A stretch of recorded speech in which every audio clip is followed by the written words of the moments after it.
Guys, ketemu lagi di MoTV episode ngobrol-ngobrol dengan Romo Bagus Laksana. Romo, ketemu lagi dan kita kemarin sudah menjawab pertanyaan nomor 2 dan sekarang ada pertanyaan ketiga, yaitu virus ini kronologisnya saat Trump berselisih dengan Presiden Cina. Trump kalah lalu muncul virus di Wuhan. Apakah benar keduanya ini berhubungan? Apakah benar virus corona ini ada bau-bau politiknya? Nah, ini pertanyaannya. Silahkan dijawab, Romo. Iya, ini pertanyaan sangat menarik. Tadi saya mengatakan bahwa di zaman dulu pun teori konspirasi itu ada. Ketika ada wabah, itu justru membuka hati banyak orang. Sebetulnya yang ada di dalam hati orang termasuk pemimpin dunia itu apa? Kepentingan umum, kepentingan sendiri, kedegilan hati, atau sikap solider, tanggung jawab terhadap kepentingan bersama. Nah, hari-hari ini muncul juga teori-teori konspirasi itu antara permusuhan Trump dan Cina, perang dagang dan sebagainya. Tetapi izinkan saya sedikit ke belakang lagi ke sejarah.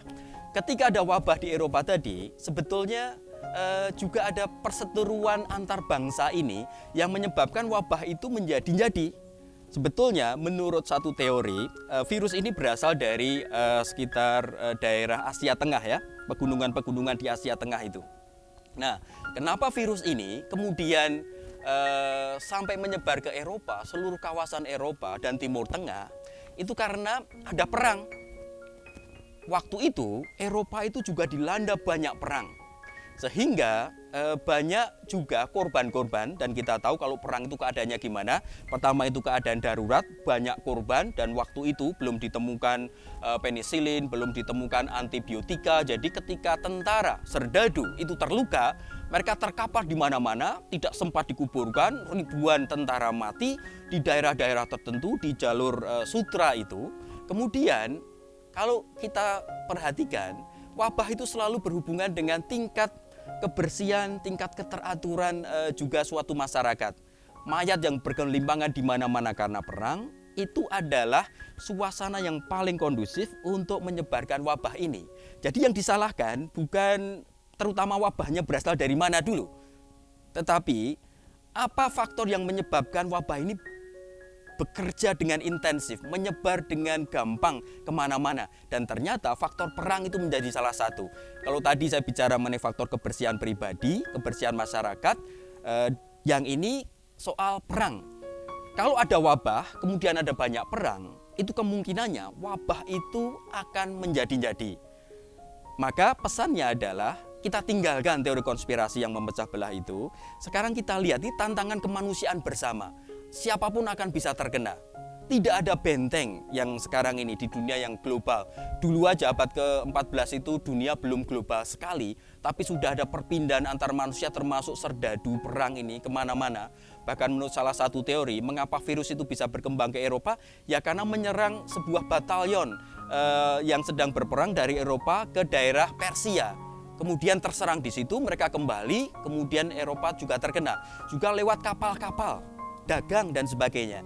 Jadi saya kira teori konspirasi kalau arahnya itu membuat konflik di dunia, itu kita tahu dari sejarah, itu hanya akan memperburuk wabah, dan secara iman, secara saintifik, secara ilmiah juga tidak bisa dipertanggungjawabkan. Sekarang semua bangsa terkena. Sekarang ekonomi itu sangat global, siapapun seandainya ada niat jahat dari bangsa tertentu lalu menyebarkan virus inilah, semua kan akan terkena. Tidak masuk akal itu. Kalau ekonomi negara ini hancur, ekonomi dunia akan sudah resesi, lalu semua akan terkena. Jadi teori konspirasi dalam hal ini juga berlawanan dengan logika kesaling tergantungan dunia kita sekarang. Berlawanan dengan ajaran agama, berlawanan dengan kenyataan ilmiah, berlawanan dengan kesaling tergantungan dunia kita. Itu Romo Murti. Romo Bagus, ini ada pertanyaan yang keempat, yaitu virus corona timbul karena perubahan ekologi. Bagaimana melihat tegangan antara tindakan bebas manusia dengan teodise terkait bencana penyakit? Nah, bagaimana ini dijelaskan, Romo? Ya, terima kasih. Saya kira ini pertanyaan yang paling susah ya. Mungkin para sahabat Jesuit Insight dan MoTV belum semua familiar tahu mengenai istilah teodisi. Saya jelaskan dulu, teodisi itu sebuah refleksi ilmiah, filosofis, teologis itu mengenai di mana keadilan Tuhan, Tuhan yang maha baik dan maha kuasa itu sekarang di mana perannya ketika ada kejahatan yang luar biasa di dunia ini. Orang baik mati menjadi korban, ketika ada perang yang menjadi korban anak-anak yang tidak berdosa, lalu tiba-tiba wabah ini sepertinya juga mengorbankan banyak orang yang tidak bersalah, tidak membuat virus, tidak berbuat salah tertentu tetapi menjadi korban. Lalu di mana keadilan Allah? Katanya Allah itu maha baik. Kalau maha baik dia tidak akan mengirim virus, dan maha kuasa. Kalau virus itu muncul dari alam, dia bisa menghentikannya, bisa mengintervensi. Ternyata ada virus, ternyata ada wabah. Lalu di mana keadilan Tuhan? Itu teodisi namanya ya dalam filsafat dan teologi.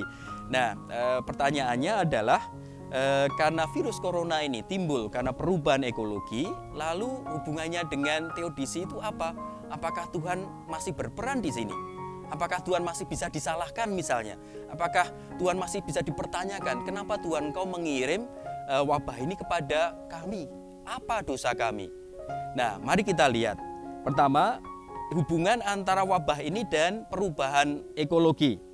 Nah, belum ada data dari para ilmiawan, para ilmuwan mengenai virus COVID-19 ini, bagaimana sesungguhnya muncul pertamanya misalnya di Wuhan, logikanya gimana dari pasar binatang itu, katanya dari kelelawar dan sebagainya, tetapi apakah ini mutasi virus tertentu, kok bisa mutasi, kenapa, dan sebagainya, belum banyak penjelasan. Tetapi dari sejarah wabah, saya bisa mengatakan beberapa hal.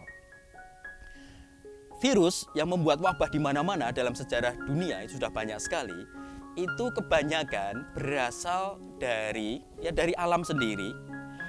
Kemudian itu tinggal di binatang-binatang yang disebut rodent atau family tikus.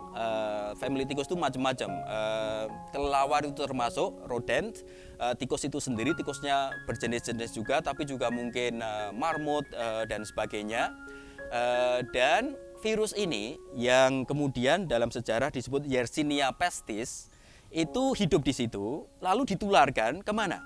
Ditularkan ke binatang lain atau ke manusia lewat serangga atau lalat-lalat yang hinggap di tikus-tikus itu.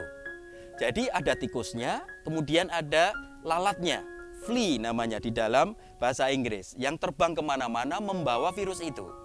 Nah, kita tahu kalau memang ada peran tikus dan peran lalat ini, lalu apakah hidup mereka tidak dipengaruhi oleh ekologi? Pasti. Sudah dibuktikan dalam sejarah, ketika Eropa dilanda Black Death itu, sebetulnya Eropa waktu itu beberapa tahun sebelumnya juga itu dilanda perubahan ekologi yang luar biasa. Cuaca tidak menentu, banjir di mana-mana. Kemudian kekeringan juga silih berganti dengan banjir. Kalau ekologi berubah, habitat binatang termasuk tikus itu dan lalat-lalatnya itu juga berubah. Kalau ada kekeringan, tikus-tikus itu tidak punya makanan. Mereka kemudian menginvasi daerah-daerah yang ada makanannya, yaitu perkampungan-perkampungan manusia. Lalu tertularlah manusia. Sebetulnya lalat-lalat itu katanya tidak terlalu suka pada darah manusia, tetapi karena tikusnya sudah kena virus itu lalu pada mati, lalu lalatnya itu mencari mangsa baru, yaitu manusia. Nah, maka kalau kita ingat hari-hari ini Paus Fransiskus sangat getol mengajak gereja untuk melindungi alam semesta, gerakan ekologi Laudato Si, dan sekarang kita punya wabah seperti ini, sebetulnya dua-duanya bisa berhubungan. Dari sejarah kita tahu, dari COVID-19 memang belum banyak yang terkuat, tetapi dari data sejarah kita tahu bahwa perubahan ekologi di bumi ini bisa mengakibatkan ketidakseimbangan ekologis di dalamnya, termasuk binatang-binatang yang menjadi pembawa dan penyebar pelbagai virus yang bisa menjadi wabah pandemi besar ini. Maka ini lalu kemana? Apakah ini Tuhan yang tidak adil? Ini pertanyaan teodisi, atau ini tanggung jawab sosial masyarakat, para pemimpin dunia, tapi juga kita semua sebagai warga dunia?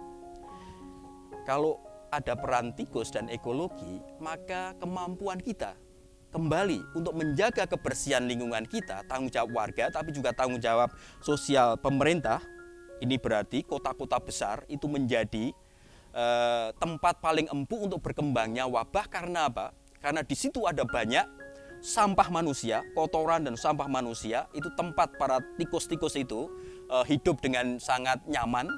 Mereka membutuhkan makanan itu. Maka kalau sampah tidak dikelola dengan baik, itu menjadi faktor nanti penyebar dari wabah. Nah, siapa yang bertanggung jawab terhadap sampah dan kebersihan? Itu kita semua, tetapi juga para pengelola kota, wali kota, semua. Maka kelihatan di sini yang bersalah mungkin bukan Tuhan. Yang bersalah mungkin dunia sosial kita, ketidakmampuan kita untuk mengatur hidup sosial ekonomi kita dengan baik. Jadi ada unsur perbuatan manusia di situ. Pemerintah India, Perdana Menteri Modi, Narendra Modi ini baru saja melockdown seluruh negeri itu. Ini lockdown terbesar di dunia, 1,4 miliar manusia di lockdown. Kenapa? Pemerintah India langsung melakukan kebijakan drastis seperti ini. Karena mereka sadar healthcare system mereka itu tidak akan mampu menanggapi virus ini kalau sudah jadi wabah. Kita tahu dan orang India mengakui, pemerintah India sangat sadar bahwa kebanyakan orang India tidak punya WC, toilet sendiri. Mereka pergi ke luar, ke kebun untuk melakukan kebutuhan biologis itu. Kemudian juga rumahnya sangat sederhana. Satu rumah dihuni beberapa keluarga, tidak punya air bersih, tidak bisa membersihkan tangan dengan air mengalir. Katanya kan sekarang untuk menanggulangi virus itu kita mesti membersihkan tangan lebih sehat kalau kita membersihkannya selama 20-30 detik dengan air yang mengalir. Tapi itu kemewahan. Kita mungkin tidak merasakan di sini, tapi untuk penduduk India yang miskin, air mengalir itu kemewahan. Di Afrika, ibu-ibu harus jalan kaki berapa kilometer untuk mendapatkan air. Maka lockdown itu menjadi pilihan yang paling cepat yang harus dilakukan. Karena apa? Lingkungan sosial itu belum mendukung. Nanti kalau ada wabah ini untuk menanggulanginya, social distancing harus dilakukan dengan sangat ketat karena itu dan sangat awal. Ini menjadi data tambahan lagi bahwa dalam perkara ini sebetulnya pertanyaannya bukan langsung ke keadilan Tuhan, Tuhan ada di mana, tapi bagaimana manusia sendiri mengurusi hidup bersamanya. Maka saya kira itu kritik juga dari Paus, juga dari para pemimpin dunia. Wabah ini kan menjadi pelajaran kalau manusia itu mengejar pertumbuhan ekonomi tanpa memperhatikan kesejahteraan yang lebih integral.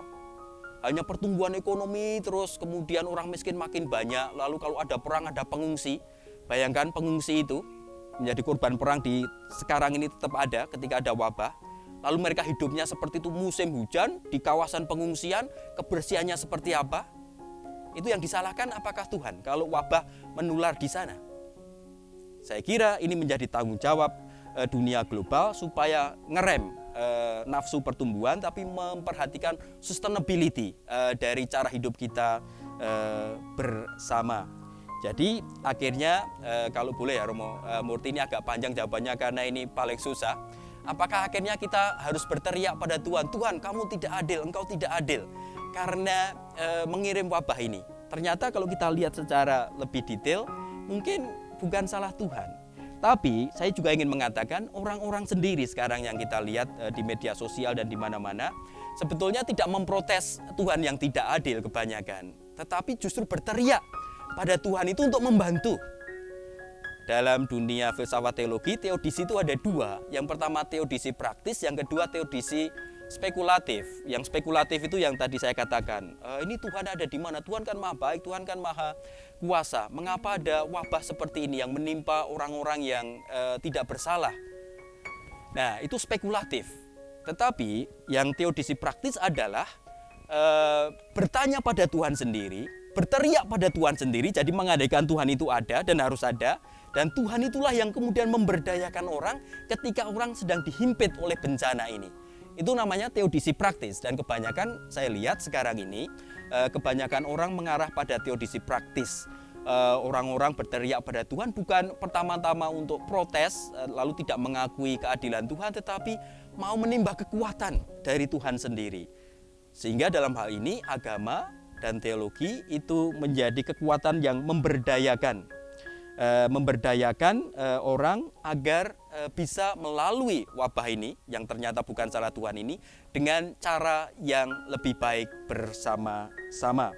Saya kira ada unsur itu ya, agama membuat kita punya modal sosial dalam masyarakat untuk menanggapi persoalan ini tidak secara teoritis praktis, tidak secara teoritis spekulatif, tapi secara praktis bagaimana kita kemudian bisa menggunakan kekuatan doa kita, kekuatan hubungan kita dengan Tuhan untuk menjawab persoalan bencana ini. Mungkin itu Romo Murti. Baik Romo, terima kasih atas jawabannya. Guys, ini penjelasan yang sangat clear, sangat jelas, dan cukup panjang juga.